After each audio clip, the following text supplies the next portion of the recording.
Eta Orona ezagutzea pasako era, zuzenean, hemen daukagu Jose Miguel Azkanotegi, berrikuntza teknologikoko zuzendari korporatiboa Oronan.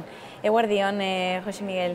Baita zurire. Bideo bat ekarri dezue, iruditzen bazaizu ikusiko dugu pixkat zer egiten duzuen Orona ideon. Ergi.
Hor ikusi dugu Oronaren ibilbidea pixkat, konta iguzu.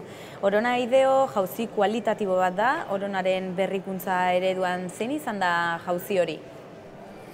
Bueno, Orona ideo azkeneko 5 urteko gauza da, naiz eta azkeneko 10 urtetan ere eredu berdintxoa erabili dugun. Orain Orona ideon, hor dugu Galarretan, eraikinak ikusi ditugu hor.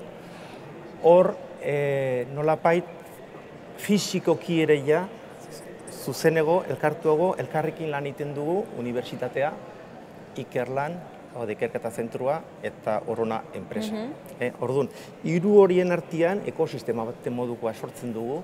Esan dudan bezala, gaur egun Orona ideon, aspaldianik eredu horretan lanien ari gara. Eta horren bitartez lortzen duguna da, gaur egun behar ditugun teknologi horiek ezagutu, barneratu, frogatu, prototipoak eginez, sistemetarat erabili, gure produktuetan erabiltzeko. Neurri batian, hor lortzen duguna da, elkarrekin, bai, teknologiak ezagutu eta benetan negozioetarako behar ditugun produktuetara eramatia. Eta oso eraginkorra sortzen zaigu sistema hori, azken batian guk ingenieria bagaude, 60 lagun, hortxe lanian, Oronatikan, baina taldeak sortzen ditugu, ikerlaneko ingenieri eta EMUko irakasle, baina baita ere proiektutan lan egiten dutenekin, eta horrela sortzen ditugu gure proiektu. Nolapait hori da nolapait pauso kualitatiboa gaur egun fizikoki hor galarretan egiten duguna. Horixe. G3 da azoka honetara ekarri duzuen estandaren ardatz nagusietako bat?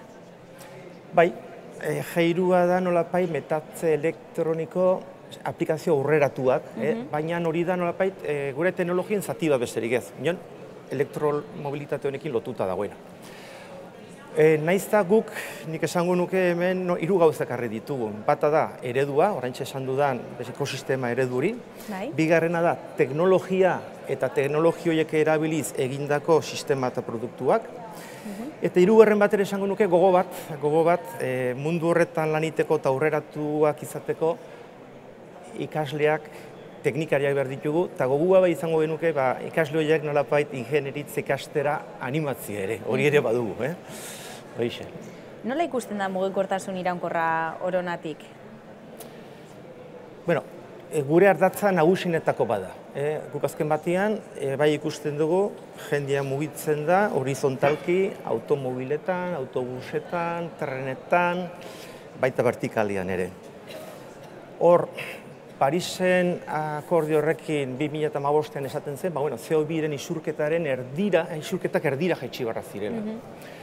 Egia da, edozein hiri, edozein udalerrik zerbait egiten hasita, kutsadura hundina non sortzen den, hartan hasiko dara lehenik. Hori da, autobusak, trenak eta automobilak.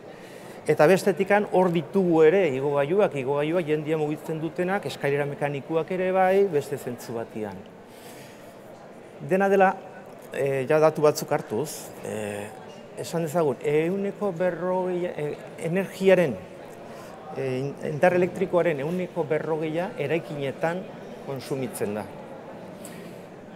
Eraikin baten aszensoren konsumoa 5% besterik ez da. Beraz, igogailuan neurriak hasi aurretikan, beste arlotan badagoan beste lan. Orduan, igogailuetan, bai, beharrezkoa da, baina azken batean merkatuak ez du hanbeste eskatzen. Bueno, merkatuak diot, baina merkatuen arabera, hor baditugu, bai Holanda, bai UK, Reino Unido eta zenbait tokitan, eraikin publikoetan ja, igogailu batek halako klasifikazio behar du. Nola da? Alabaduratan, gailutan dugun bezala, A+, A++, hori beharrezkoa da, han saldu alizateko. Guk hori dena izan badugu. Bueno, naizta kasu horietan, merkatuak nolapait eskatu, beste aldetik ez dago inongo normarik, inongo legerik nolapait derrigortzen duenik. Eta hartan ze gertatzen zaigu, gu diseinu guztiak baditugu, nolapait konsumo energetiko gehiago du gutxiokin, baina konsumo energetiko gehiago dutenak sistema gehiago dituzte garestiago. Eta merkatuko driver nagusi bat prezioa denez, hortan geratzen zaigu, pixkat, merkatuak oraindik eskatzen ez digula. Naizta izan, merkatuak ez digu oraindik beste eskatzen. Nora garamatzate joera berri hauek? Nola ikusten duzue etorkizuna? Etorkizuna garbi da. Guk kontzientziaren arabera, nolapait, CO2 isurketa horiek txikitu behar dire, eta denak gure lan egin behar dugu horretan. Igogailu berriak, noski, oso eraginkorrak dire horretan, konsumoa txikituz, ez martxan direnean bakarrik, baita geldi direnean ere. Argindarra, argitasuna, sistema guztiak. Hor ditugu, lehenego instalatutako igogailu guztietan ere, gauza asko egin daitezkena.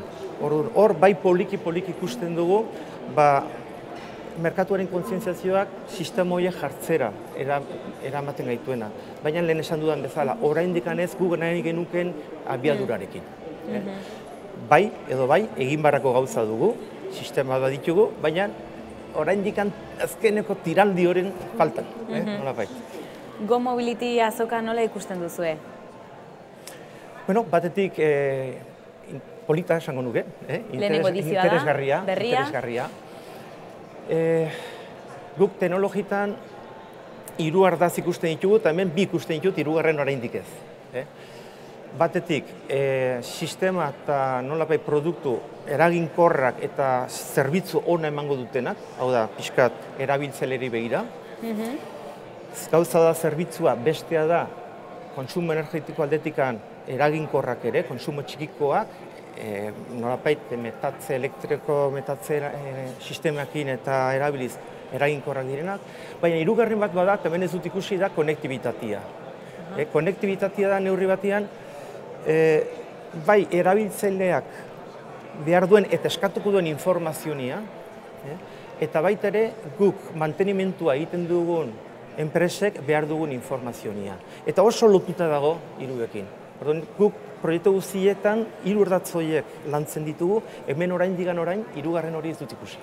Baina bestela oso interesgarria. Espero dugu hurrengo edizio batean ere esparru hori gehitzea, eta osatzen jutea Go Mobility azoka hau Bai, dudik ez dut izanen dela, bai. Eskerrik asko, Jose Miguel, gurekin egoteagatik. Plazer bat. Eta Orona ideo gerturatzeagatik.